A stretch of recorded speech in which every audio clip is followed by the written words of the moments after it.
Bien, je voudrais renouveler à chacun de vous une bienvenue parmi nous.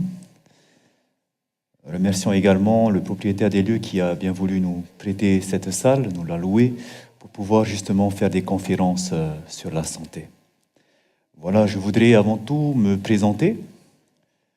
Donc, je m'appelle Heremwana Raapoto, j'ai 33 ans. Comme vous pouvez l'entendre, je suis d'origine polynésienne. Je suis né à Tahiti et je suis de métier professeur en physique-chimie. Et pourquoi j'aimerais vous partager la santé? Eh bien, tout d'abord, c'est parce que, au travers de mes études, cela m'a beaucoup aidé à connaître ce domaine qui m'était très inconnu. J'ai eu un master en physique-chimie et c'est vraiment quelque chose qui m'a beaucoup intéressé, la matière. Et depuis que je suis devenu chrétien, j'ai découvert que dans la Bible, il y avait des choses qui étaient découvertes en même temps à notre époque sur la Bible, sur la santé. Et c'est pour cela qu'en faisant ces corrélations, ça m'a aidé à aller davantage, à comprendre ce milieu de la santé. Et c'est pour cela que, eh bien, pendant cette semaine, je voudrais partager avec vous les recherches que j'ai pu faire et également aider toutes ces personnes qui ont peut-être des problèmes de santé. J'ai fait plusieurs conférences et par la grâce de Dieu, beaucoup de personnes ont été aidées et ont vu des résultats positifs. Donc j'aimerais vous partager cela, nous le faisons gratuitement et nous aimerions que vous puissiez également le partager à tous ceux que vous connaissez et qui sont malades, car vous allez voir que ça sera très utile pour vous. Voilà. Donc, pour ma part, je n'ai pas eu de formation sur la santé. Par contre, j'ai beaucoup fait de recherches et je me suis aidé grandement d'études de docteurs en naturopathie. Parmi ces personnes, il y a une Australienne du nom de Barbara O'Neill qui est nutritionniste certifiée. Et il y a également un couple qui s'appelle Rudy Davis ainsi que Jenny Davis, son épouse, qui tous les deux sont chercheurs et docteurs également en naturopathie. Je me suis également appuyé sur les études d'un homme qui a fait la plus grande recherche sur la nutrition. Il s'agit de Colin Campbell, qui a fait l'étude la plus longue sur 20 ans. Il a étudié la population chinoise et la population américaine, ce qui représente à peu près 880 millions de personnes. Et au travers de ces statistiques, eh bien, nous allons retirer beaucoup d'enseignements. Donc nous allons également, parfois, j'utiliserai certaines correspondances, comme je vous le disais, qu'on trouvait dans ce livre qu'on appelle la Bible, car vous, si vous l'avez déjà lu, la Bible nous parle d'un Dieu qui est créateur, et vous verrez que ce qu'il a écrit dedans, ce qui est révélé, va corréler avec tout ce que ces chercheurs ont trouvé aujourd'hui. Voilà. Donc, nous allons tout de suite entrer dans notre premier sujet, qui s'intitule « La santé dans les aliments ». Nous allons comprendre ce soir pourquoi est-ce que nous mangeons. Pourquoi avons-nous besoin de nous alimenter? Eh bien, tout d'abord, sachez que si nous mangeons, c'est parce que nous avons besoin de glucides, cette famille de nutriments qui sont ce qu'on appelle notre carburant. Pour pouvoir avoir de l'énergie tous les jours, ce sont les glucides que nous allons chercher dans les aliments. Qu'est-ce que sont les glucides? Si on regarde avec un microscope et qu'on pourrait les grossir au maximum, on verrait une longue chaîne composée de plusieurs petites unités, ces molécules qu'on appelle glucose.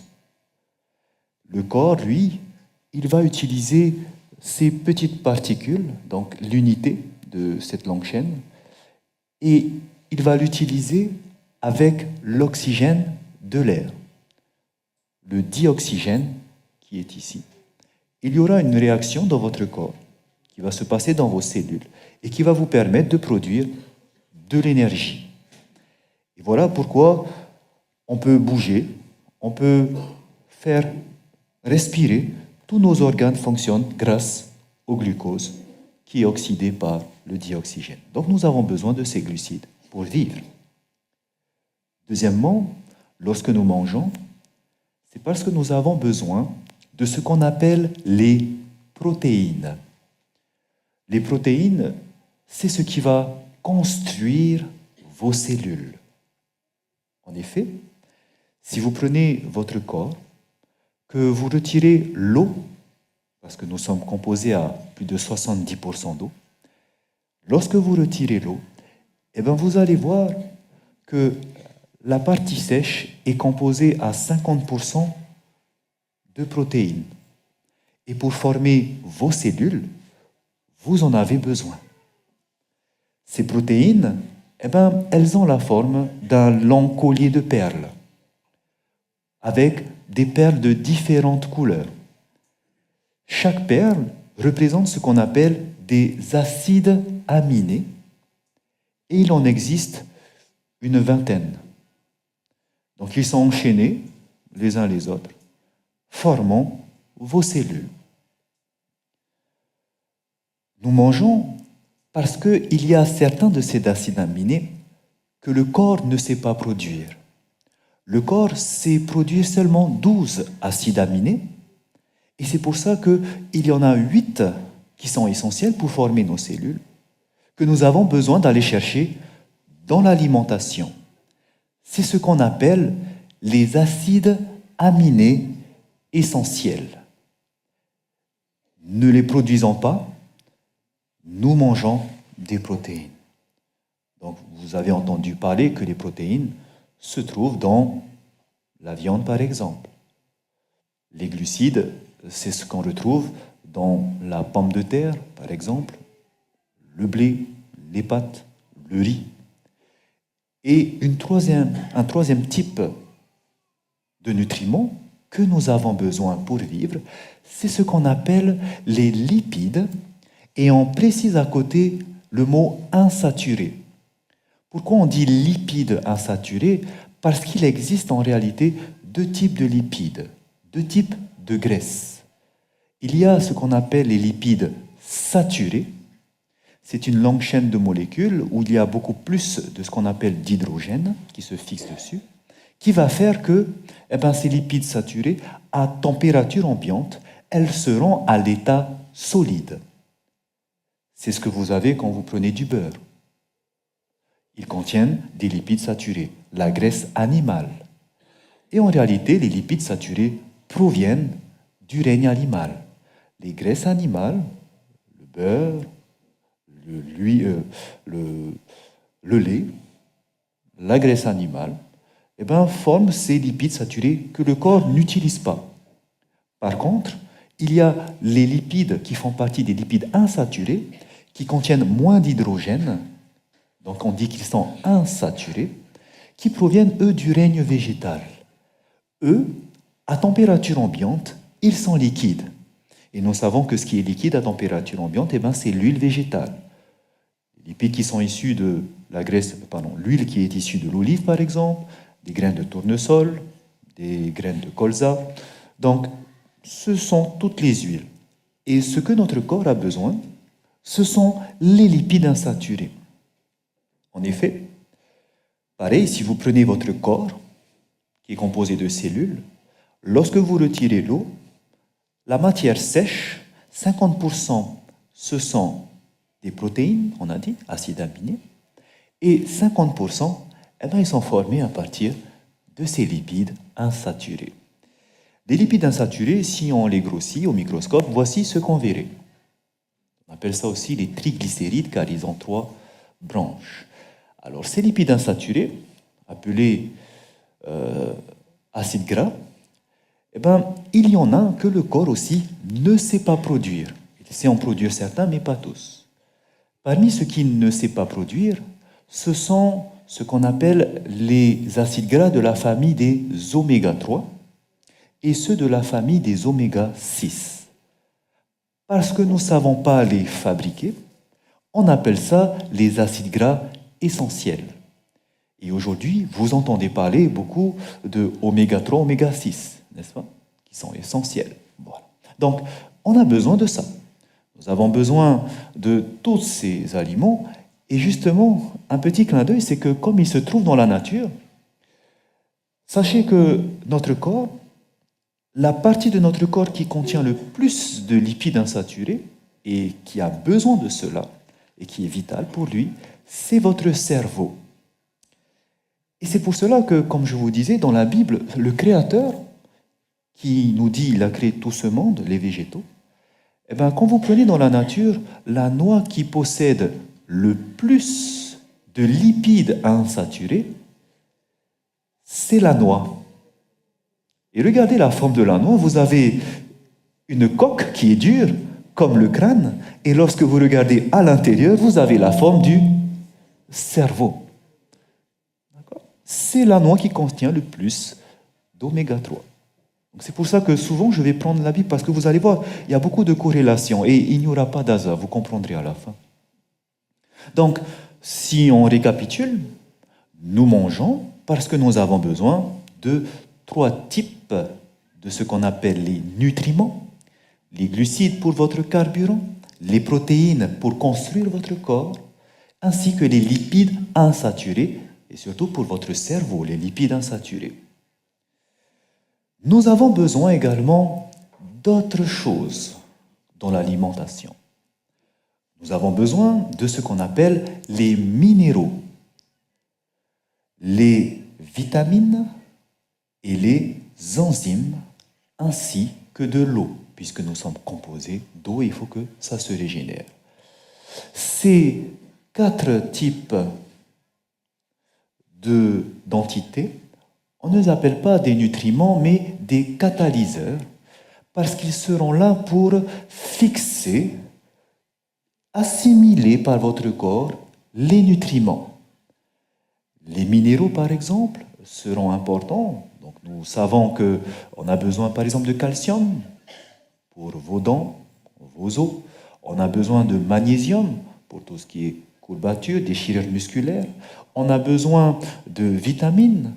Les vitamines sont essentielles pour la croissance, la vitamine A, pour le système immunitaire, la vitamine C. Nous avons besoin de vitamine D pour la fixation du calcium. Nous avons besoin de différentes vitamines, mais également d'enzymes. Et les enzymes, c'est quelque chose qu'on n'en a pas beaucoup entendu parler, mais qui aujourd'hui, on en parle partout parce qu'on en a besoin et qui est très essentiel. Une enzyme, c'est quoi? Eh bien, dans votre corps, sachez qu'il se passe ce qu'on appelle des transformations chimiques. Ces transformations chimiques, il se fait par exemple lorsqu'on va produire des anticorps qui vont vous aider à guérir. Des transformations chimiques qui vont vous aider par exemple à digérer les aliments. Ces transformations chimiques, sachez que ça demande du temps pour le faire et de l'énergie. Malheureusement, s'il n'y avait pas d'enzyme, eh ben ça va être très très lent. En revanche, une enzyme, qu'est-ce qu'il va faire? Il va accélérer jusqu'à 1000 fois plus rapidement la production, par exemple, d'anticorps pour vous aider à guérir. Les enzymes sont très importants car ils accélèrent toutes les réactions qui se passent dans votre corps. Donc voici pourquoi on parle d'enzymes et qui sont très nécessaires. Je vous disais donc qu'on avait besoin de nutriments et de catalyseurs. Et pour schématiser le rôle des catalyseurs, c'est comme si vous avez une maison, les murs étant faits de briques ou de parpaings.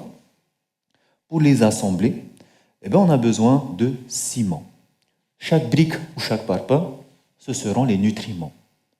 Et ce qui va les fixer ensemble, ce seront les catalyseurs, les enzymes, minéraux, vitamines et l'eau. Donc vous mangez pour avoir ces 7 types d'entités. Pas autre chose.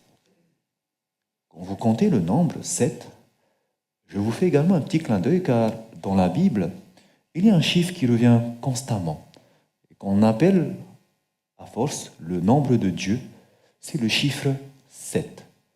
En effet, quand vous prenez la Bible, les passages de la Bible, quand vous additionnez en hébreu toutes ces lettres, ils sont tous divisibles par 7. Et également, vous allez voir dans la Bible on va dire, un nombre de fois ou une durée toujours de 7. Par exemple, on dit que Dieu a créé la terre en 7 jours.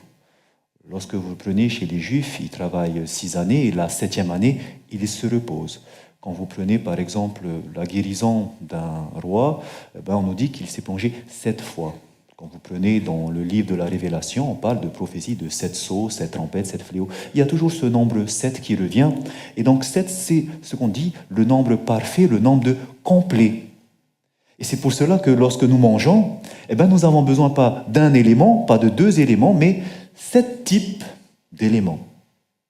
Voilà pourquoi c'est intéressant, n'est-ce pas, de faire la comparaison avec la Bible, parce qu'il y a ce Créateur dont on parle et qui connaît notre corps. Donc, en nous comprenant ce que nous avons besoin, j'aimerais simplement que nous puissions remarquer que quand vous prenez quelque chose à manger, souvent, on ne se rend pas compte de ce qu'on met dans notre corps. Je donne un exemple. Vous allez prendre ici une assiette de crudités. Et à côté, vous allez prendre des beignets. À Tahiti, on appelle ça des firifiri, des donuts, si vous voulez. Et donc, quand vous regardez, est-ce que ce que je vais manger va m'apporter les 7 éléments? Nous allons comparer pour la crudité et pour les beignets ce qu'ils apportent. Et nous allons également regarder s'il y a à l'intérieur des toxines. Des toxines, c'est quoi? Ce sont des molécules que le corps ne sait pas gérer. Et ces toxines, il va les stocker. Et nous allons voir plus tard que c'est à l'origine de tous les effets secondaires, toutes les maladies. Donc voici, quand vous prenez par exemple une crudité, il y a des glucides à l'intérieur. Vous prenez par exemple le beignet, il y en a aussi. Vous prenez les protéines, vous prenez une crudité, nous le verrons qu'il y a des protéines, alors que dans le beignet, il y a seulement une petite part, 3% de ce qu'il y avait dans la crudité. Très peu. Vous prenez par exemple les lipides insaturés, vous en avez également dans les crudités, mais quand vous prenez dans les beignets, alors que c'est huileux, on dirait qu'il y a des lipides insaturés, mais en réalité, ce ne sont pas des lipides insaturés. Il n'y en a pas. Vous comprendrez cela en détail demain. Donc il n'y a pas de lipides insaturés dedans. Pourquoi? Parce qu'ils ont été transformés. Il y a des minéraux dans les crudités, alors que dans un beignet, il n'y en a pas. Il y a des vitamines dans les crudités, alors que dans le beignet, il n'y en a pas, ainsi que les enzymes. Bien sûr, les crudités sont gorgées d'eau, alors que le beignet, vous avez seulement 5% d'eau. Si vous mangez une alimentation bio, vous n'avez pas de toxines, alors que si vous prenez le beignet, vous en avez. Demain, vous allez comprendre d'où viennent ces toxines. Même si vous prenez de la farine bio, vous verrez que vous avez quand même des toxines. Et ils proviennent en fait de ces lipides. On comprendra cela demain. Donc, vous voyez, finalement, on peut manger des choses, mais on ne se rend pas compte que beaucoup de fois, quand vous mangez, vous ingérez des toxines, vous mangez des choses que vous n'avez pas besoin, et en plus, vous manquez de beaucoup de choses. Nous allons comprendre que le corps, il a besoin d'avoir ces 7 éléments, mais en plus, il a besoin d'avoir un milieu qui soit sain. Je vais vous expliquer c'est quoi un milieu sain. Il y a en physique-chimie, et c'est ce qui est utilisé dans tous les milieux biologiques, dans tous les milieux, il y a une grandeur qu'on appelle l'acidité d'un milieu. On appelle ça, cette grandeur, le pH, le potentiel hydrogène. Et ce pH, il vous indique si c'est acide ou pas. Comment on peut savoir si c'est acide ou pas? Il existe des rouleaux imbibés d'un indicateur coloré qu'on appelle papier pH. Vous pouvez tester. Ou vous avez directement sinon des sondes qu'on appelle des sondes à pH, appelées pH-mètres. Eh bien, quand vous mesurez le pH d'un milieu, l'acidité d'un milieu, il va vous donner un nombre qui se trouve entre 0 et 14. Et si vous prenez la moitié 7, eh bien, toutes les valeurs qui seront données entre 0 et 7 vont vous donner un milieu qui est acide. Si vous trouvez une valeur plus grande que 7, et le maximum sera 14, on ne peut jamais dépasser, eh bien, vous allez avoir un milieu qui est basique. On dit aussi que c'est un milieu alcalin. Alcalin ou basique, ça veut dire la même chose. Et il y a une expérience qui est intéressante. C'est là qu'on a vu que le corps a besoin d'avoir un milieu qui soit sain. Et ça veut dire quoi? Eh bien, il y a ce docteur, Joel Robbins, qui est docteur en chiropractique, naturopathe également, et il est directeur du Robbins Natural Health. Il a mené une expérience sur une population de personnes, et il a pris des personnes en bonne santé et des personnes qui étaient malades ou atteintes de cancer. Et voici ce qui est intéressant, c'est que lorsqu'il a mesuré le pH d'une personne saine, eh bien, il a vu qu'il avait un milieu qui avait toujours entre 7 et 8. Autrement dit, ce n'est pas un milieu acide, mais on dirait un milieu alcalin. C'est le pH d'une personne en bonne santé. Pour ce faire, soit on prélève la salive, soit c'est l'urine qu'on mesure le pH. D'accord? Donc, on mesure ce pH pour les personnes en bonne santé, alcalin. Mais lorsque maintenant ils vont prendre les personnes qui sont malades ou atteintes de cancer, il va voir qu'il y a toujours le même résultat. Le pH de ces personnes ne sera pas alcalin, mais il sera acide, et l'acidité du milieu sera inférieure à 5,7 pour ceux qui seront atteints de cancer. Alors je m'explique. Concernant l'acidité, plus vous allez vers 0, plus le milieu sera acide. Et ces personnes atteintes de cancer ont une acidité plus grande que ceux qui sont simplement malades, puisqu'il est inférieur à 5,7. Et pourquoi ils sont malades à ce moment-là? Pourquoi ils atteignent le cancer? C'est parce qu'à ce milieu-là, eh ben, les enzymes, comme on en a parlé, vous vous souvenez, ce qui va accélérer les guérisons pour produire vos anticorps, eh ben, les enzymes dans ce milieu, ils sont inactifs. Ils ne peuvent pas faire leur travail. Du coup, les guérisons, eh ben, on ne guérit pas, ça met du temps. Même certains en meurent. Donc, l'acidité est très importante. Il faut que nous ayons un milieu sain. Et comment le faire? Eh bien, c'était rapide pour le savoir. En effet, l'acidité de votre milieu va dépendre directement de ce que vous amenez dans votre corps, c'est-à-dire au travers de l'alimentation. Et maintenant, une batterie de tests ont été faits. Et on a répertorié tous ces aliments qui peuvent alcaliniser et d'autres aliments qui vont acidifier. Et regardez ce que finalement il faudrait manger et ce qu'il ne faudrait pas manger. On va commencer par ces aliments qu'on appelle acidifiants. Pourquoi on dit acidifiant? Parce que vous prenez un aliment, l'idée ce n'est pas de mesurer le pH de l'aliment, parce que le pH de l'aliment, ce n'est pas le pH qui va se retrouver dans votre corps. C'est lorsqu'il va se décomposer que la matière qui le compose va influencer après sur votre corps. Car vous allez voir qu'il y a un aliment qui est acide, mais que lorsque ça rentre, ça fait l'inverse, à cause du métabolisme. Donc on dit plutôt que c'est acidifiant, c'est-à-dire ce sont des aliments qui, une fois ingérés, une fois décomposés, vont acidifier le milieu. Okay? Voici ces aliments qui sont acidifiants. Nous allons commencer par ce qui acidifie le moins. On comprend alors que ce sont des aliments qu'il faudra en manger parce que vous allez voir, on en a besoin, mais pas en grande quantité, pas que ça. Les premiers aliments qui acidifient le moins, ce sont les céréales et les légumineuses que nous faisons cuire. Les céréales, c'est-à-dire le riz, c'est-à-dire le blé, donc pâtes, pain, etc., quand nous les cuisons et que nous les mangeons, ils vont acidifier. Quand on parle des légumineuses, les légumineuses, ce sont les pois cassés, les haricots, haricots secs, haricots rouges, blancs. Ce sont des aliments qui, ingérés, vont acidifier. Il y a par contre des exceptions. Parmi les exceptions des céréales qui n'acidifient pas, mais qui vont alcaliniser, il y a la quinoa, le millet et la famille des blés anciens, c'est-à-dire le sarrasin, l'amarante, l'épeautre et le kamut.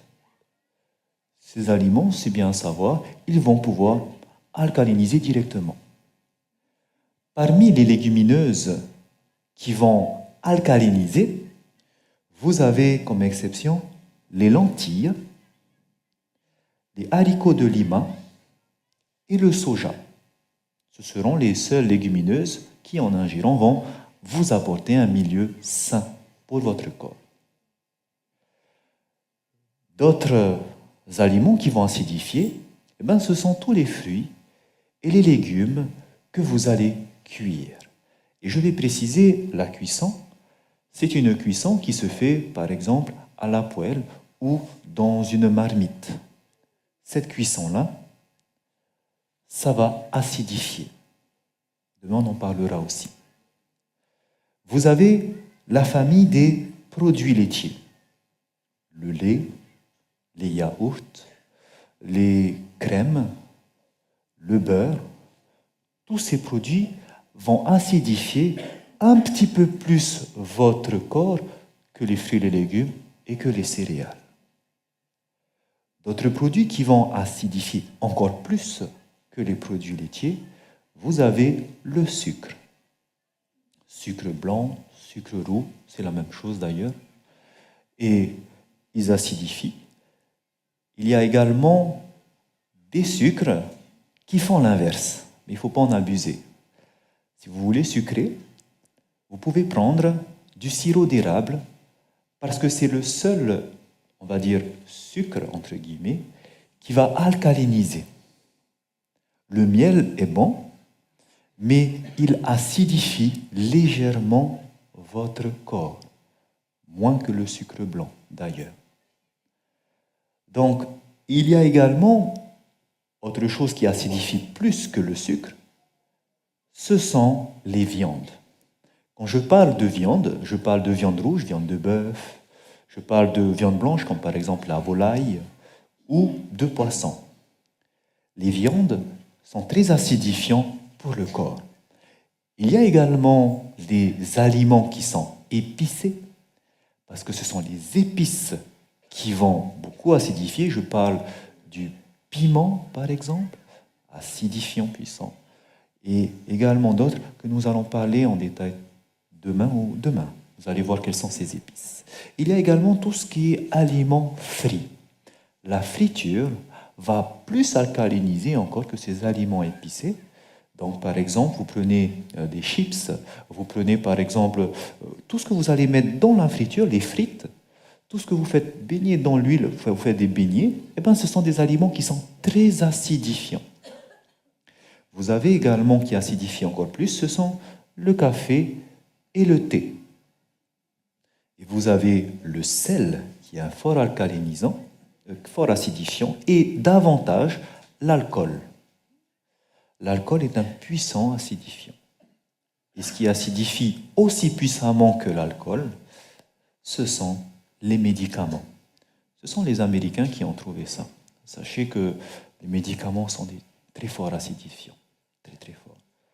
Et il y a également le tabac, qui est le plus puissant des acidifiants, et donc qui fait que votre milieu devient acide. Donc vous comprenez que lorsque nous regardons cette liste, on va donc essayer d'éviter au maximum, si nous voulons être en bonne santé, tout ce qui est vers le bas de l'échelle. Par contre, nous pouvons en consommer un petit peu de ce qui est en haut. Et si on veut être en meilleure santé, on va prendre un petit peu de ces aliments qui acidifient, mais beaucoup d'aliments qui vont par contre alcaliniser. C'est pour ça qu'il faudra beaucoup faire d'équilibre. D'accord? Donc je vais beaucoup prendre sur ce qui est alcalinisant. Et qu'est-ce qui est alcalinisant comme aliment? Les aliments alcalinisants, eh bien, il y a les légumineuses que vous faites germer. C'est quoi? C'est par exemple les graines de luzerne germées, on appelle les alfalfa. Il y a le soja, qui est une légumineuse que vous faites germer, donc les graines de soja. Toutes ces légumineuses que vous faites germer vont alcaliniser votre corps. Et bien sûr, je précise, c'est manger cru dans ce cadre-là. Il y a également les graines qui ne sont pas germées, directement mangées crues, qui sont les graines de sésame, lin, chia par exemple. Ces graines-là, comme tournesol, vont alcaliniser davantage. Ce qui alcalinise encore plus, ce sont toute la famille des oléagineux, des noix, comme par exemple la noix de coco, les amandes. Ici, excusez-moi, c'est un mot tahitien, mais ce sont par exemple les noix de cajou, noix de Brésil, les noisettes. Toute la famille des noix vont alcaliniser. Il y a également les fruits et les légumes cuits maintenant à la vapeur. Quand vous faites une cuisson à la vapeur, eh ben, vous avez des aliments, quand il s'agit de fruits et légumes, qui alcalinisent davantage. Quand vous prenez des fruits et des légumes que vous mangez crus, mais qui proviennent du congélateur, donc que vous avez congelé et que vous décongelez. Par exemple, vous avez les fraises, les framboises, vous savez qu'on vend en congelé, ou sinon vous avez des bananes et que vous avez congelé, vous voulez les décongeler pour les manger après, sachez qu'ils sont alcalinisants quand ils sont mangés crus, pas de cuisson. Okay, vous laissez refroidir, réchauffer, pardon. Ensuite, vous avez les légumes qui sont mangés crus directement, donc la salade, tomate. Quand ils sont crus, ils alcalinisent davantage. Et ce qui va alcaliniser encore plus, ce sont les fruits séchés. Donc abricots, pruneaux, etc. Ce qui alcalinise le maximum votre corps, ce sont les fruits. Les fruits mangés crus, ce sont les plus puissants alcalinisants pour votre corps. Donc je vous disais que pour avoir un milieu qui soit sain, bénéfice et propice pour une très bonne santé, eh bien, il s'agira de manger beaucoup de ces choses qui sont alcalinisants. Et je peux vous dire même que vous pouvez manger que ces choses. Mais certains diront, mais c'est bizarre car à l'intérieur, si je veux manger que ça, pour avoir un milieu sain, il manque quelque chose. Il me manquerait la viande. Parce que nous savons que c'est la viande qui contient les protéines. Donc comment pouvons-nous se maintenir en bonne santé alors qu'il manque ces protéines? Et c'est là que je voudrais faire un clin d'œil avec l'étude du docteur Colin Campbell. Cette étude qui est la plus reconnue dans le monde nutritionniste. Donc, cet homme, dans ses études, il va écrire un livre qui s'appelle l'étude chinoise, The China Study, où il va faire beaucoup de statistiques. Il va s'appuyer sur un recensement qui a été fait à l'époque, entre 73 et 75, du cancer du sein dans plus de 2400 villes chinoises. Et comme vous pouvez le voir sur cette carte, plus il y a de zones rouges, ce sont les zones où la proportion de cancers par rapport au nombre d'habitants est la plus grande. Et ce qui l'a marqué, eh ben, c'est que pour la même densité de population, pour un même nombre d'habitants, eh ben, là où il y a plus, là où c'est plus concentré, où on déclare le plus grand nombre de cancers pour un même nombre d'habitants, eh ben, ce sont tous ces endroits où il y a des villes. Les grandes villes, ce sont ces endroits où on déclare beaucoup de cancers, pour un même nombre de population, pour un même nombre d'habitants. C'est-à-dire, vous prenez une grande ville avec 100 000 habitants, vous prenez un village de 100 habitants, eh ben, ils vont faire un rapport sur 100, pourcentage, pour vraiment avoir la même proportion. Et les grandes villes, il va alors se pencher dessus, et se pencher sur l'alimentation des Chinois. Il va voir que Eh bien, dans les grandes villes, l'alimentation n'est plus la même que ceux qui viennent des campagnes, puisque dans les campagnes, ils vivent principalement de céréales et de légumes. Alors que dans les grandes villes, ils vont beaucoup consommer de viande. Et là, maintenant, eh bien, il va voir que finalement, c'est vrai que lorsque nous prenons quelqu'un qui a une alimentation riche en protéines animales, eh bien, il développe, par exemple, quelqu'un qui a une alimentation composée de 20% de protéines animales, il développe beaucoup plus de cellules cancéreuses. Alors que ceux qui consomment peu de protéines animales en développent moins de cellules cancéreuses. Il va le faire la même chose pour, par exemple, les calculs urinaires. Il va regarder pour ceux qui ont une consommation en viande, poisson, volaille, plus ils vont consommer par jour des proportions de chair animale, plus le taux de calcul urinaire recensé par rapport à la population sera grand. Autrement dit, plus on mange de chair animale, plus on développe des calculs urinaires. Il va le comparer, ces chiffres, avec la Chine, également dans le monde, pour voir si vraiment c'est la consommation de viande qui est directement liée à ça. Eh bien, ça se rappuie en effet, puisque concernant les pays, les plus grands consommateurs de viande, eh ben, sont par exemple tous ceux qui sont là. Plus vous allez ici vers la droite, plus ce sont des grands consommateurs de viande. Eh ben, la Nouvelle-Zélande, par exemple, qui est en tête, eh ben, cette population qui consomme le plus de viande, eh ben, ils sont placés plus haut dans l'échelle, puisqu'on recense un nombre plus important de cancers du côlon chez les femmes. Donc on voit que ce n'est pas seulement en Chine, mais même dans le monde, que plus on consomme de viande, plus on développe de cancers, parce que les cellules cancéreuses se développent. Et ce qui est extraordinaire pour Colin Campbell, et il le citera dans un journal, c'est qu'il y a une auteure qui est chrétienne et qui a déjà écrit ces choses il y a plus de 160 ans. Je voudrais la mentionner parce que nous allons également utiliser ses écrits. Donc, Colin Campbell parlait de cette femme qui s'appelle Ellen White. Il dira ceci. Ça ne sera pas lu dans le New England Medicine Journal, donc un journal scientifique très reconnu en Angleterre, très pointilleux. Il dira ceci.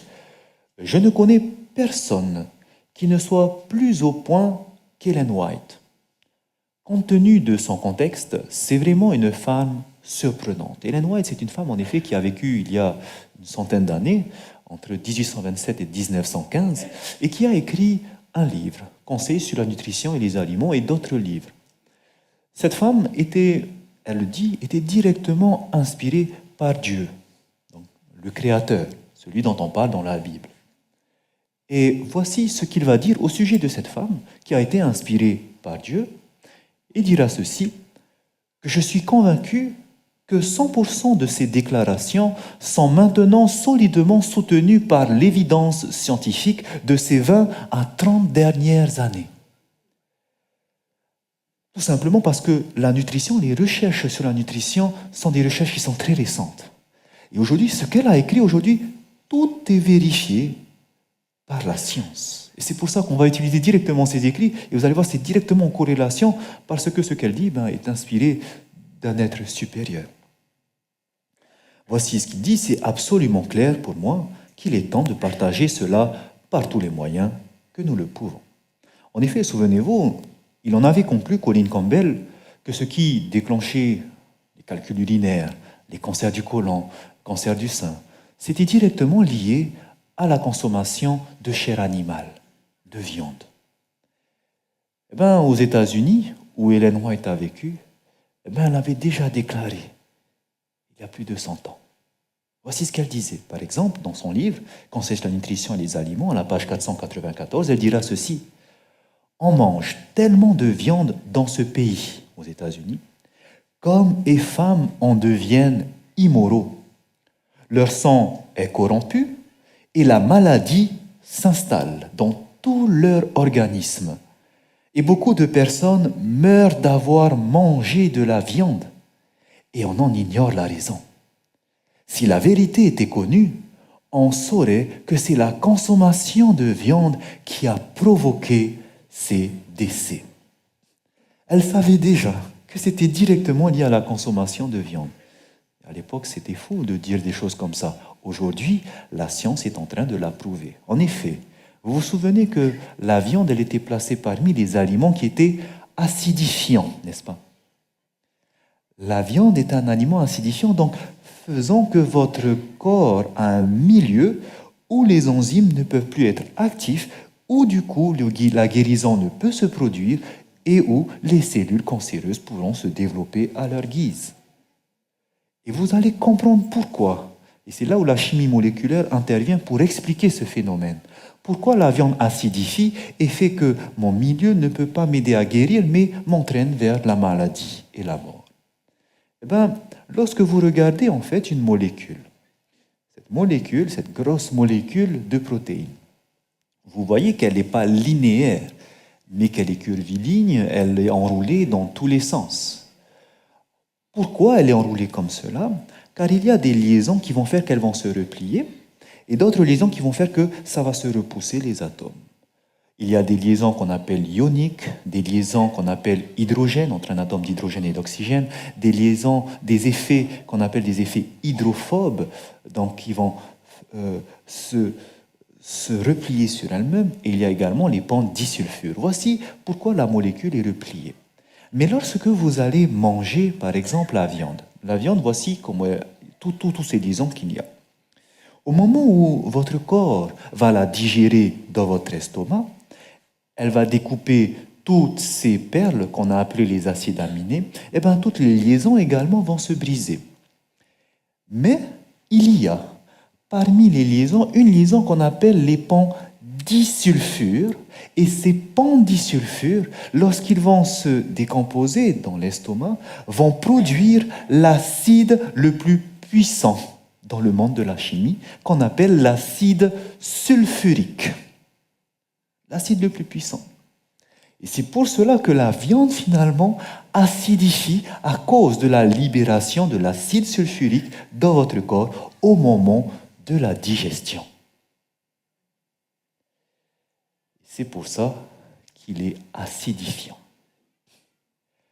Ce qui est intéressant à remarquer, c'est que quand vous prenez la Bible, eh bien vous allez voir que tout a déjà été prévu.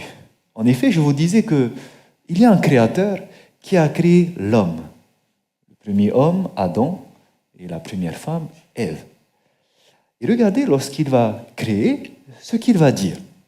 Il dira ceci, et Dieu dit, « Voici, je vous donne toute herbe portant de la semence, et qui est à la surface de toute la terre, et tout arbre ayant en lui du fruit d'arbre et portant de la semence, ce sera votre nourriture. » Dans le livre de la Genèse. Donc le Créateur va dire directement aux hommes qui vient de les créer que je vous ai donné des choses à manger. Voici ces choses. Il y a l'herbe portant de la semence. Il faut comprendre quand on parle de cette expression herbe portant de la semence, ce n'est pas l'herbe qu'ils vont manger, mais c'est la semence de l'herbe. De même que lorsque vous lisez « Je vous donne à manger tout arbre ayant en lui du fruit d'arbre », le Créateur ne dit pas de manger l'arbre, mais il dit de manger la semence de l'arbre. Et aussi, je vous donne à manger tout arbre portant de la semence. Ce sont donc des arbres qui portent de la semence. Ce n'est pas l'arbre qu'il faut manger, mais c'est la semence. Donc, si on récapitule, c'est quoi ces trois types d'aliments que le Créateur, Dieu, leur a dit de manger? Eh bien, ce sont les semences des herbes. La semence de l'herbe, ce sont les graines. Par exemple, l'herbe, vous avez les fleurs qui donnent le colza, les fleurs de colza, le tournesol, les graines.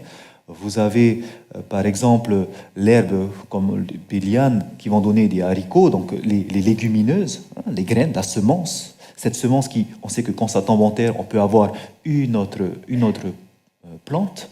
Donc ces semences-là, ce sont la famille des céréales, des légumineuses.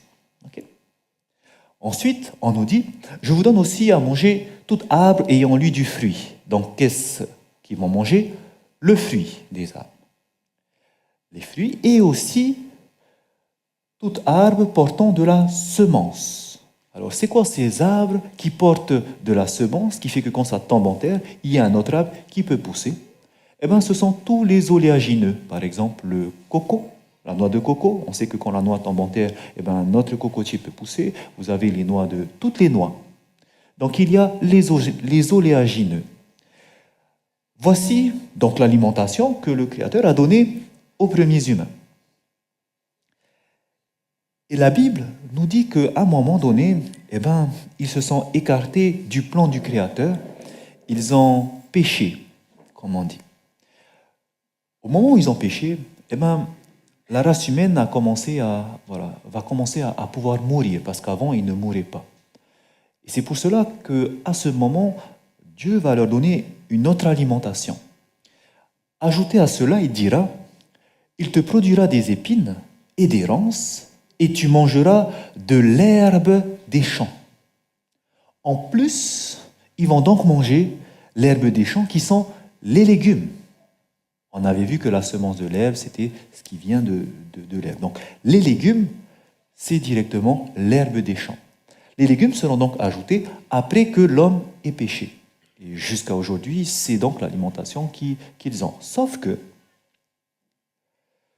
il y a un moment dans la Bible, on nous parle d'un événement cataclysmique, une catastrophe qui va se passer, qui sera l'événement d'un déluge. Et en effet, aujourd'hui, toutes les nations, il y a cette histoire du déluge, peu importe les religions, parce que c'était quelque chose qui était universel. Et donc, quand on parle du déluge, eh ben, il a duré plus de 150 jours, qui va faire que finalement, eh ben, l'eau ayant recouvert toute la surface de la terre pendant 150 jours, plus rien ne poussait à la surface au moment où les eaux du déluge sont parties. C'est pour cela qu'à ce moment-là, Dieu avait dit à Noé de construire une arche et de faire monter les animaux à l'intérieur. Et puisqu'il n'y avait plus rien à manger, Dieu va dire ceci, que tout ce qui se meut et qui a vie vous servira de nourriture. Je vous donne tout cela comme l'herbe verte. Autrement dit, Dieu va ajouter maintenant, après le déluge, la chair animale. Et ce qui est intéressant à voir, c'est qu'au moment où ils vont commencer à se nourrir avec de la viande, eh bien vous allez voir que l'âge de l'homme ne sera plus la même. En effet, on nous parle de généalogie dans la Bible, dans le livre de la Genèse, et vous allez voir qu'avant le déluge, les hommes étaient des centenaires. Par exemple, l'homme qui a vécu le plus longtemps, Mathushela, on nous dit qu'il avait 969 ans.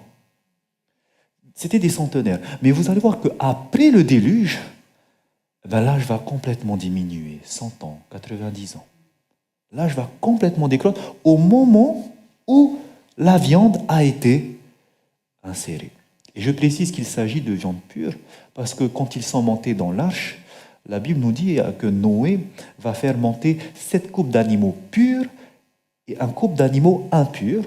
Et donc on comprend que si Dieu avait précisé ce qui est pur et impur, au moment où il va dire « vous allez manger tout ce qui se meut », c'est bien sûr ce qui est pur. Donc lorsque on compare l'alimentation de l'homme, selon la Bible, on comprend que ce qu'il faudrait que l'homme puisse manger aujourd'hui et que Dieu aimerait, le Créateur, que nous mangeons, eh bien, ce sont les graines, les fruits, les oléagineux, mais les légumes également, puisque nous sommes tombés dans le péché. C'est intéressant, regardez bien ces catégories. Graines, c'est-à-dire céréales légumineuses, fruits, les noix et les légumes. Voici l'alimentation que le Créateur donne à l'homme. Or, si vous regardez dans les aliments alcalinisants, qu'est-ce qu'on trouve? Légumineuses, graines, céréales, noix, fruits, légumes. Tous ces éléments qui nous sont donnés sont donc des aliments qui sont les plus sains pour notre corps. La viande, nous avons vu que ça fait partie des aliments acidifiants. Et donc, on voit que le Créateur de la Bible, Dieu, comme on dit, veut prendre soin de ces créatures. Voici l'alimentation qu'il offre à l'homme déchu. Mais certains pourront se dire toujours, mais comment alors ils font? Comment est-ce qu'on pourrait faire avec les protéines? Puisque nous avons vu que la science nous a montré qu'ils sont acidifiants et permettent d'avoir un milieu propice au cancer. Comment faire? Eh bien, j'aimerais simplement que vous puissiez regarder et consulter ce tableau que nous avons dans le China Study, où on va regarder la composition de deux régimes. Un régime à partir de plantes, c'est-à-dire on va prendre des parts équivalents de tomates, épinards, haricots de Lima, des pois et des patates. Et à côté, pour la même quantité d'énergie, 500 calories, une alimentation à base de chair animale, donc bœuf, porc, poulet et de lait entier. Et regardez maintenant la quantité de protéines. Quand on regarde la quantité de protéines, vous avez pour le régime à base de végétaux et pour la partie animale, quasiment la même quantité de protéines. Alors, la réponse est directe. Est-ce qu'il y a des protéines dans les végétaux? Oui, il y a des protéines. Et c'est ce qu'on appelle les protéines végétales. Aujourd'hui, malheureusement, on apprend à l'école, parce que je suis enseignant, je le sais que les protéines, c'est dans les viandes, poissons, poulets. Mais sachez que ce n'est plus ce que les études nous montrent. Sachez que ceux qui étudient aujourd'hui dans les universités n'étudient pas ça. Je le sais parce que j'ai des amis qui sont professeurs de biologie, de sciences de la vie et de la terre, ils n'étudient pas ça. Donc il y a un décalage entre ce qu'on apprend à vos enfants et ce que la science aujourd'hui a actualisé. Donc c'est pour ça qu'il est bon de savoir ce qu'il y a réellement. Les études nous montrent qu'il y a des protéines végétales en quantité équivalente avec les protéines animales, dans une même quantité de nourriture. Et les protéines végétales, regardez où est-ce qu'on en trouve le plus. Par exemple, vous prenez la quinoa. Vous prenez pour 100 grammes d'aliments, vous prenez des œufs. Les œufs contiennent 12 grammes de protéines. Eh bien, vous en avez plus dans la quinoa pour la même masse d'aliments ingérés.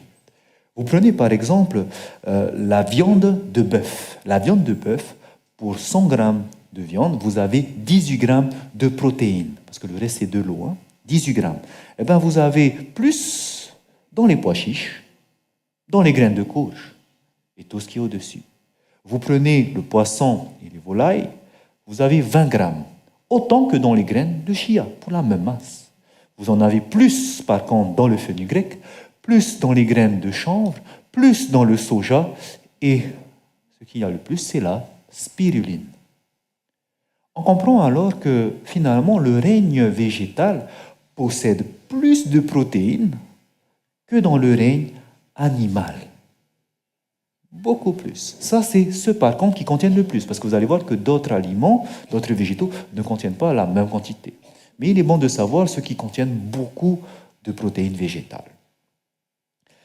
Et une bonne nouvelle, c'est que les protéines végétales, bien sûr, ils ont la même forme que les protéines animales, ce sont des longues chaînes d'acides aminés, mais la différence, c'est que nous avons vu qu'il y avait cette liaison du pendisulfure qui, en se décomposant, va acidifier le corps. Vous vous souvenez? Eh bien, ce qui est formidable, c'est que lorsque Dieu va dire à l'homme, vous allez manger tout ce qui est dans le règne végétal, eh bien, le Créateur a fait en sorte que lorsque vous regardez au microscope ces molécules, il n'y a pas de pendisulfure. C'est pour cela que les protéines végétales n'acidifient pas votre corps. Il n'y a pas de hasard. Il y a vraiment un être supérieur que nous ne voyons pas, qui a déjà tout préparé et qui sait quel est le meilleur et qui nous oriente vers ce règne végétal pour nous nourrir. En plus, regardez, non seulement vous avez des protéines végétales, mais concernant les vitamines, concernant les minéraux, fer, magnésium, calcium, regardez, vous en avez beaucoup plus dans le règne végétal qu'ici dans le règne animal. Finalement, vous êtes richement béni, comme on dit, quand vous allez vous orienter vers un régime à base de végétaux. Vous allez regarder la graisse. Quand on dit ici de graisse, on parle de graisse saturée.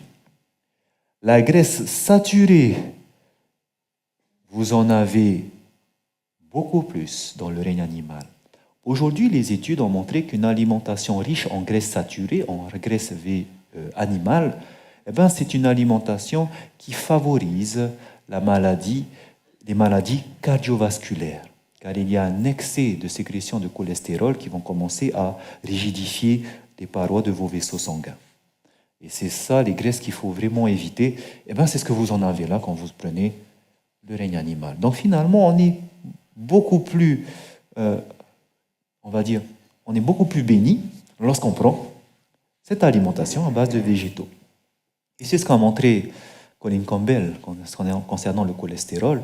Il a montré qu'en étudiant la population chinoise, maintenant dans toute sa globalité, pas dans les villes, donc vous prenez par exemple aux États-Unis d'Amérique. Aux États-Unis d'Amérique, les personnes mangent plus de protéines animales. D'accord ? Ils mangent beaucoup de protéines animales par rapport aux protéines végétales. Okay ? Donc ce qui est clair, c'est les végétaux. Ce qui est rouge, c'est la chair animale. Alors qu'en Chine, sur toute la population maintenant, en moyenne, ils mangent moins de protéines animales, mais plus de protéines végétales. Et quand il va prendre ces deux populations et qu'il va regarder leur taux de cholestérol, il va voir que le taux de cholestérol chez les Chinois est très inférieur comparé à ceux qui sont aux États-Unis. Pourquoi ? Parce qu'ils n'ont pas cette graisse saturée. Et donc on voit que finalement la viande est mauvaise pour notre corps, pour des raisons qu'elle va acidifier notre corps, propice au développement de maladies et de cancers. En plus, va apporter des graisses saturées, ce qui va favoriser le développement des maladies cardiovasculaires. Et en plus, aujourd'hui, pire, puisque maintenant, comme vous le savez, les bêtes étant malades, on les injecte. Voilà, vous savez, tout ce qui est antibiotiques. L'alimentation qu'on leur donne, qui n'est pas une alimentation saine, va faire que toutes ces maladies se retrouvent dans leur sang, dans leurs cellules. Et quand vous mangez cela, vous injectez directement ces choses. Et ça va aggraver encore votre situation quand vous mangez de la viande. Par contre, tout le règne végétal, c'est ce que nous avons besoin. En effet, voici ce qu'elle a déclaré, cette dame, Ellen White. Elle dira dans son livre que les céréales, les fruits, les oléagineux et les légumes sont les aliments que Dieu nous offre. À l'état naturel, ou apprêtés d'une manière très simple, ils constituent le régime le plus sain et le plus nourrissant. Ils donnent une force, une endurance et une vigueur physique et intellectuelle qu'une nourriture plus compliquée et plus stimulante ne saurait jamais fournir. Donc, c'est l'alimentation dont nous avons besoin. Elle est alcalinisante, elle va nous amener tout ce dont nous avons besoin. Par contre, parfois, vous entendrez parler, mais il faut manger un peu de viande parce qu'il manque les acides aminés essentiels dans les légumes. En effet, quand on prend la viande, il y a déjà tous les acides aminés dedans, c'est les cellules animales. Donc on va prendre directement leurs cellules. Donc est-ce qu'il y a tous les acides aminés essentiels dans les végétaux ? Regardez, pour le savoir, c'est simple. Prenez des études qui vont vous montrer la composition en acides aminés essentiels et regardez la proportion dans les végétaux. Sachez qu'il y a des végétaux qui possèdent en même temps tous les acides aminés essentiels. Dans certains végétaux, vous avez seulement une proportion, mais il y a des végétaux qui possèdent tous les acides aminés essentiels en même temps, les 8. Il s'agira, par exemple, des haricots, des brocolis, des carottes, des flocons d'avoine, du concombre, céleri, la laitue, le maïs, les poivrons verts, les pommes de terre, les tomates, le riz brun, eh ben, ils ont tous les 8 acides aminés essentiels.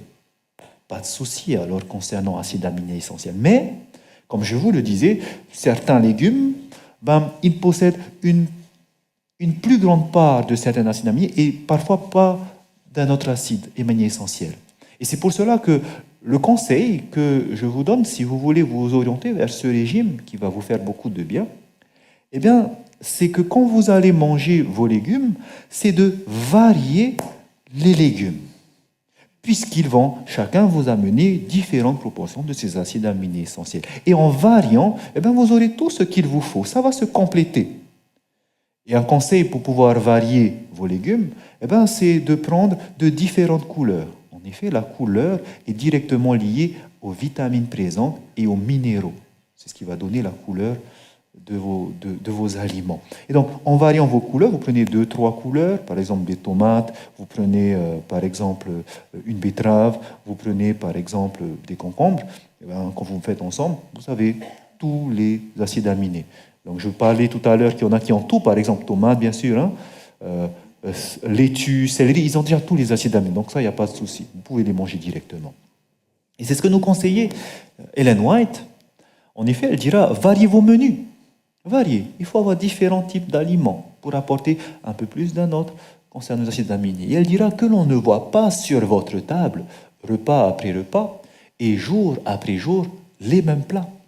Préparés de la même manière. Il faut varier, car l'organisme est mieux nourri si l'alimentation est variée. Par contre, une erreur à éviter, c'est justement de trop varier. Puisqu'on sait qu'il faut varier, ben, on va prendre 5-6 couleurs et on va prendre 6 différents légumes, on va faire une grande salade. Sachez que là, le corps, il ne sait pas gérer. Quand vous amenez trop d'aliments, différents types d'aliments, lors de la digestion, le corps, il va fatiguer. Au lieu de que ça vous apporte de l'énergie, ça vous épuisera. Donc il faut éviter par contre de trop varier. C'est ce qu'elle nous a déjà conseillé. En effet, elle dira, ne servez pas trop une trop grande variété d'aliments au même repas. 3 ou 4 sont plus que suffisants. Au repas suivant, vous pourrez changer. D'accord ? Si vous avez beaucoup de fruits à la maison, mangez par exemple 2 types de fruits à un repas, et si vous avez besoin d'un autre, ben, le lendemain ou le soir, vous prenez 2 autres fruits, au lieu de mettre les 4 en même temps. Okay? C'est simple, pour pouvoir varier. Si vous avez différents légumes, prenez 3 légumes pour ce repas, et pour le repas suivant, ben, les 3 autres légumes, au lieu de mettre les 6 légumes en même temps. C'est ce que cela veut dire. Et l'organisme sera mieux nourri. Une dernière chose, c'est que les personnes vont se dire, mais c'est cher par contre de manger que des légumes, que des fruits. Eh bien, cet après-midi, je voudrais vous montrer que ce n'est pas cher. Cet après-midi, j'ai fait des recherches sur des sites, donc, par exemple sur l'Institut de la statistique et des études économiques de la Nouvelle-Calédonie, donc ce sont vos chiffres. Et regardez quand vous prenez les prix. Comparez par exemple le kilo du filet de bœuf à 3765, jambon supérieur à 2059 francs en moyenne, le thon 3233 en moyenne. Ce sont les prix moyens qui sont donnés directement, hein. Je les ai juste récupérés sur Internet. Par contre, prenez les pommes de terre, 277, tomates 571 le kilo, bananes 484 francs le kilo. Pour pouvoir être plus, on va dire, terre à terre par rapport à ce que nous faisons comme achat, j'ai directement, parce qu'ils ne donnaient que ça comme aliment, je suis parti sur le site de l'Observatoire des prix de la Nouvelle-Calédonie, qui est un institut qui est directement rattaché à l'ISEE, de ce que j'ai compris. Et là, maintenant, vous avez tous les prix de la Nouvelle-Calédonie pour tous les aliments. Et ce que j'ai fait, c'est que j'ai pris tous les volailles, tous les différents types de volailles, poulets, cuisses de poulet, ailes de poulet, poulet entier, et j'ai fait une moyenne. Tout ce qui est alimentation à base de porc, j'ai fait une moyenne. Tout ce qui est poisson, différents types de poissons, j'ai fait une moyenne. Et les viandes de bœuf, entrecôte, bavette, etc., j'ai fait une moyenne pour que vous puissiez considérer vraiment le prix moyen de la chair animale. Donc, viande de bœuf, 2815 en moyenne, tout type de viande de bœuf. Le porc, en moyenne au kilo 1890, la volaille étant le moins cher, 568 francs le kilo, et le poisson en moyenne, tout type de poisson confondu, 1529 le kilo. Vous faites une moyenne du coût de la viande, ça vous donne 1700 francs le kilo. Voici la moyenne. Quand vous prenez, vous allez acheter votre viande. Et maintenant, j'ai pris sur les prix qui étaient au marché. Donc, j'ai pu tomber sur un site qui montrait tous les prix qu'il y avait au marché de Nouméa. Et pareil, j'ai pris tous les fruits et j'ai fait une moyenne. J'ai pris les légumes, une moyenne, les produits viviers comme les patates, taro et les herbes. Et voici ce qu'on trouve. Les fruits, 289 le kilo. Les légumes, 236 le kilo. Patates, taro, etc., 379 francs le kilo. Et pour les fines herbes, 86 le kilo. Si vous faites une moyenne, ça vous donne pour les végétaux 248 francs le kilo. On arrondit 250. Qu'est-ce que ça veut dire? Comparez le prix de la viande, de la chair animale, 1700 francs en moyenne, comparé au prix des végétaux, 250 francs, ça voudrait dire quoi? Que si vous achetez pour 1 kilo de viande, vous allez payer 1700 francs. Que ce soit poisson, bœuf ou volaille, eh bien vous pourrez acheter 7 fois plus en végétaux. Donc vous n'aurez qu'un seul kilo de viande animale, mais avec 1700 francs, vous aurez 7 kilos, 7 fois plus de végétaux. Est-ce que c'est cher? Donc il faut être réel, hein? On sait de quoi on parle, il faut prendre les chiffres et regarder. C'est beaucoup moins cher de vous alimenter avec des végétaux, des fruits, des légumes. Et en plus, il y a tout dedans. C'est bénéfique pour votre santé. Et ceux qui aimeraient manger encore moins cher pour les petits portefeuilles, eh bien sachez qu'il y a un type d'aliments qui sont très riches en protéines, en enzymes et en vitamines et en minéraux. Ce sont ce qu'on appelle les germes. Je vais vous apprendre à faire l'aliment le moins cher. En effet, si vous calculez par ratio par personne, ça fait 5 francs par personne. Je l'ai calculé. 5 francs pacifiques par personne. Le moins cher. Et vous le faites avec quoi?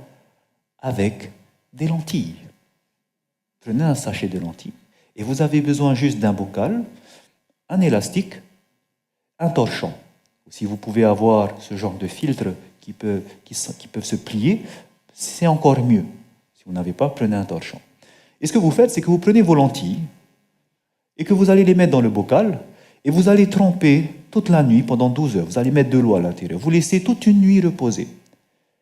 Vous allez mettre par-dessus votre filtre avec l'élastique et le lendemain, eh ben, vous allez vider l'eau, rincer le contenu et chavirer l'eau et laisser reposer à 45 degrés. Et vous faites ça le matin et le soir. Vous rincez le matin à votre lever, le soir vous revenez, vous rincez encore, vous inclinez.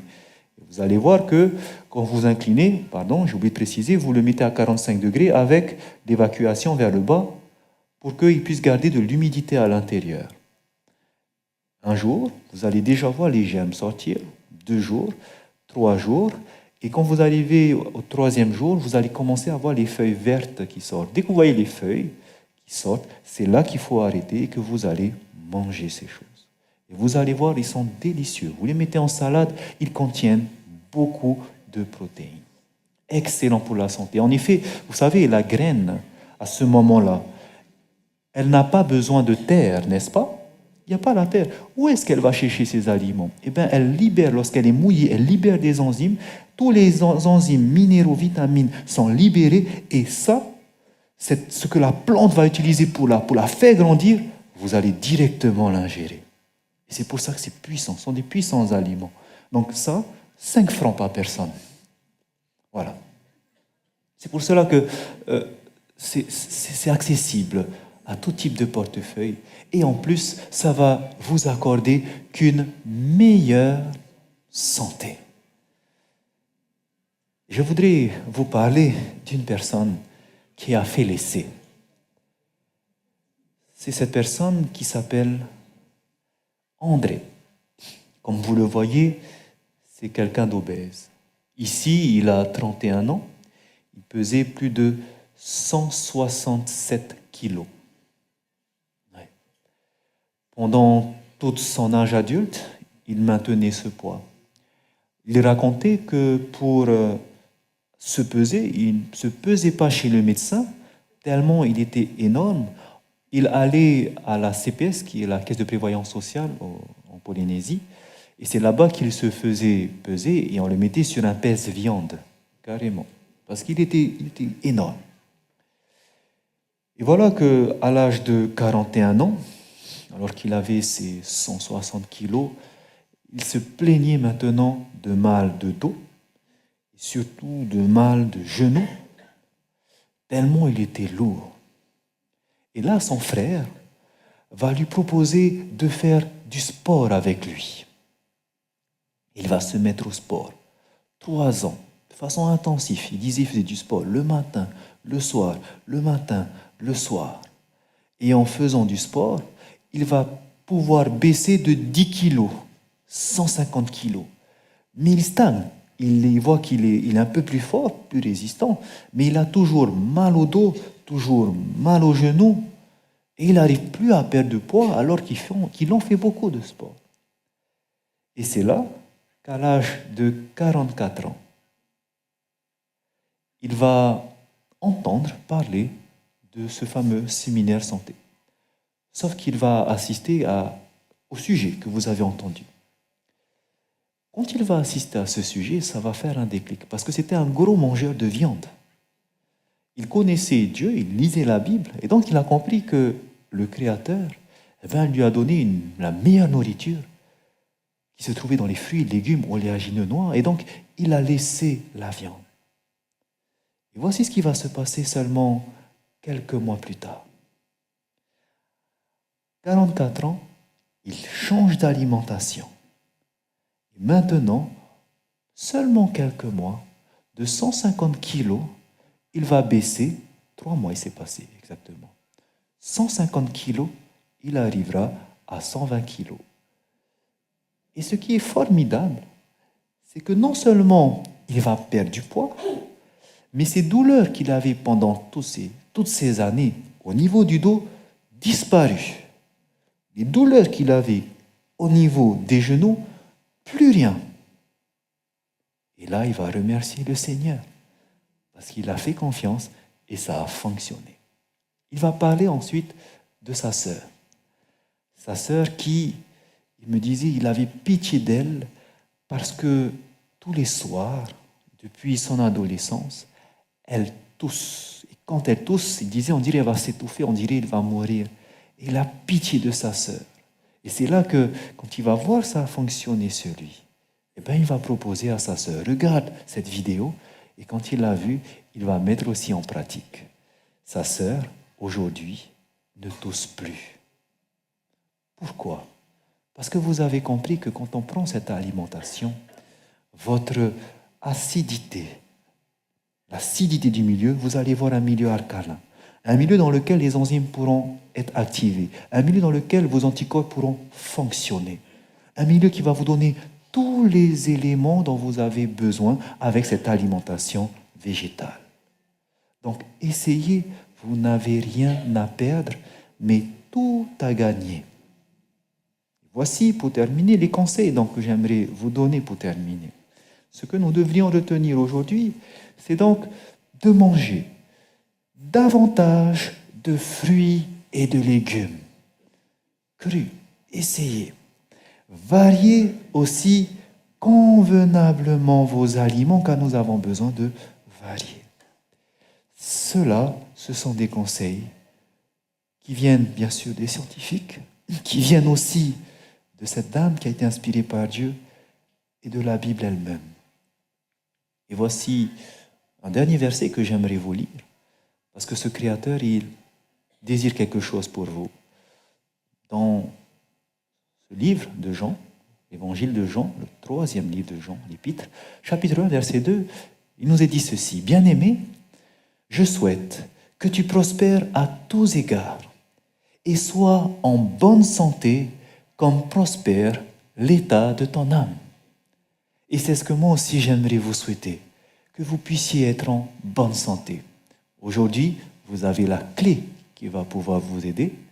Maintenant, la balle est dans votre camp. Bonne soirée à vous. Merci d'avoir participé à ce séminaire.